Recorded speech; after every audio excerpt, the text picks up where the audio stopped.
Singer is most known for its sewing machines, but it's made a number of other things over the years. We're going to start by using a 1960s advertisement as the basis for our discussion on the things outside of sewing machines that Singer has made. This is going to be an awfully long video, so I have time stamped it so that you can skip around to the things that you would like to see. Without further ado, let's go ahead and get into it.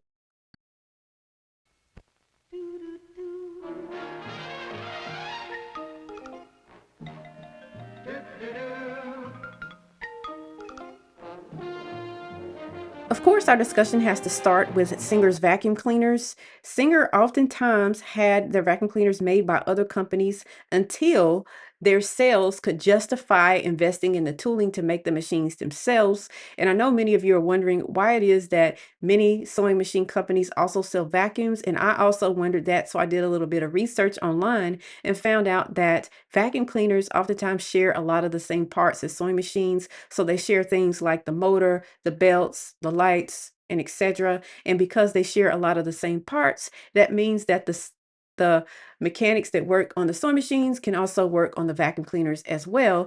And so back in the days when most women were in the household, this created a market where the sewing machine company could also sell a vacuum cleaner to the lady of the home. And then when that vacuum cleaner broke down or when that sewing machine broke down, she could bring it into the shop and have it repaired there as well. And it created a regular customer. And this tradition has sort of lived on, even though we don't have as many stay-at-home moms anymore out here in the world. Now, Singer's first vacuum cleaner was made in the 1920s by Stuart Evant. I'm not sure if I'm pronouncing that name correctly, but I'm trying my best here. The machines that were made in the 20s were straight stitch suction machines with two-speed motors. And then in 1933, Singer came out with the R1, which was made by GE using a backwards revolving brush. Once Singer saw that the R1 was successful, it started making the machines themselves, and they eventually came out with the R4 and R5 models, which were their claim to fame. By the 1950s, Singer introduced the lowboy uprights with twin fans. Singer claimed to have invented the twin fan design, but they did not. It was actually an airway design on the twin fan Dirtmaster R model. Singer then developed the twin fan design and private labeled it for Sears and Sunbeam. And that's something that I did not know. I did not know that Singer also made machines for Sears, but that's interesting to note. Now, in the 60s, Eureka built the Singer canister vacuums, and this was called the S series. And those vacuums came in many different colors with different features. Eventually, Singer started making those canisters themselves. And by the 70s, they private labeled their canister and uprights for Kmart as the Floor Genie. This included a power nozzle canister as well as straight suction models. By the 80s, Ryobi was making the Singer vacuum cleaners. And this makes it up to a time period where Singer was transitioning from having its manufacturing in the United States to shifting it to overseas. And when this occurred, Singer sold its plant in Anderson, South Carolina to Ryobi. And I have a full video about the Anderson, South Carolina factory, and I'll try to leave a link to it somewhere here on screen. But anyhow, Ryobi labeled the Singer vacuum cleaners under many different names as they were being sold to differing companies like Sears under private labeled names. But eventually, they sold the entire vacuum division to Bissell, and this acquisition occurred in 1996, and this is where the life of the Singer vacuum cleaner ends.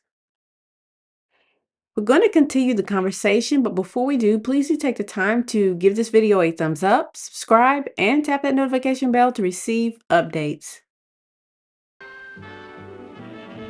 This is a floor polisher slash rug cleaner, and I was able to find one advertisement about it. which says that this device was used to scrub linoleum floors, apply wax, polish floors, and also clean carpets. So I don't know whether or not this device was popular or if it had good reviews because it was pre online reviews when this was released. But what I do know is that Singer continued to make these wet vac type devices all the way up to the 1990s.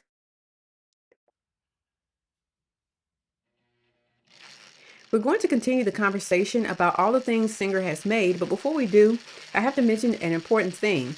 So, Singer continued to innovate when it came to its sewing machines. However, sales still declined, and that was in part because of the increase in availability of cheap foreign goods and the decline in women staying home to sew everything for the entire family. I mention all of this because as business owners, it is important that we diversify what we sell just in case sales decline on the main product that we sell. So that way we don't have to start all over again. I think that Singer recognized this. However, there is a very, very fine balance when it comes to diversification because if you diversify too much, then you start losing money in the business because all of the money is wrapped up in inventory. I'm not saying that this is what happened to Singer, but I'm just saying.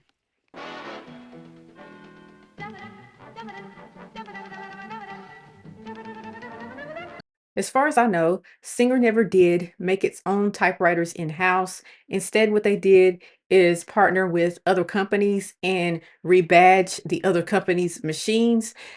One of the primary companies that they work with was Smith Corona. So the advertisement that you see there has a rebadged Smith Corona machine. Now, don't ask me what model that is because I have no clue. But what I do know is that I actually have one of the Smith Corona models that was rebadged by Singer. It was the Smith Corona Cornet 12. And here is a small clip of that machine.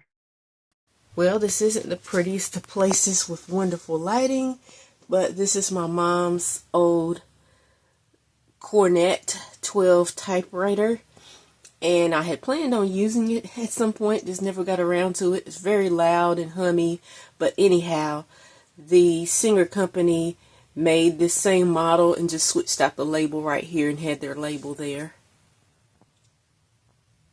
Singer had a ton of typewriters made, and it can become very overwhelming to discuss them all. But I'm just going to pull out a few of the most iconic models to discuss here. So, Smith Corona made a number of typewriters for Singer, one of which was the Super Sterling, which was badged as the T65 under Singer. Then we had Royal to make a number of typewriters for Singer as well. Two of the most iconic models are the Royal Safari and the Royal Light. The Royal Safari was badge named the T62 and T70 models under Singer, and then we had the Royal Light model that was labeled as a T4 Scholastic under Singer. Now, I do realize that Scholastic is a recycled name because nowadays the Scholastic name is being used for some of the Singer heavy duty sewing machines. Last but not least, Remington made a typewriter for Singer as well, and Singer labeled it as the Graduate, but under the Remington name, it is known as the Travel Writer.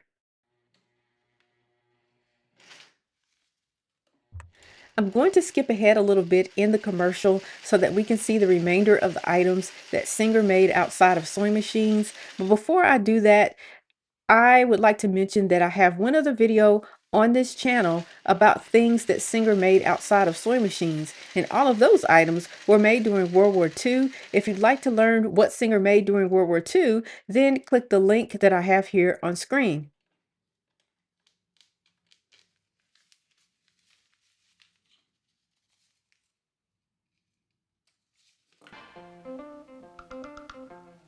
Singer had a number of different televisions made, and the overwhelming majority of those televisions were made in Japan. Some people say that they were all made by Sony, but I don't have any direct proof of that. What I do know is that the television featured in the commercial was one of the most popular models that Singer released, and it was called the Singer Transistor 6U television, and it used transistors instead of vacuum tubes to amplify and switch electronic signals. This enabled them to make a smaller television, and this one was advertised as being portable and even had a little case that it came with.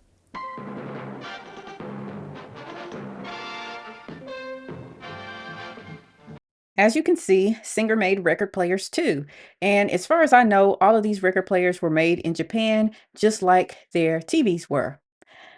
This phrase, record player, led me down a rabbit hole because all of the advertisements and packaging that I found from Singer listed these as phonographs. And I don't know about you, but I've always thought that a phonograph was this big trumpet looking thing that you had to hand crank in order to play music. I thought that that sort of thing existed only during the time of Model Ts and horses and buggies, not in the 60s or 70s. So I went around and I asked a couple people what they thought, and I got mixed answers. Some said that the phrase record player was used by the young people, while the term phonograph was used by all of the older folks and the elders of the community.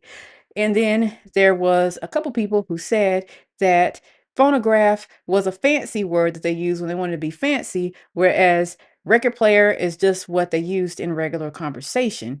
And then there were a few who said that the record player was something that was portable, whereas the phonograph was a piece of furniture that sat in your house that played music. I don't know which one of those things is true, maybe a combination of all three, but what I did find was that Singer called it the phonograph. So that pretty much wraps up my video for today. I thank you all so much for watching, and I'll catch you on the next one. Peace.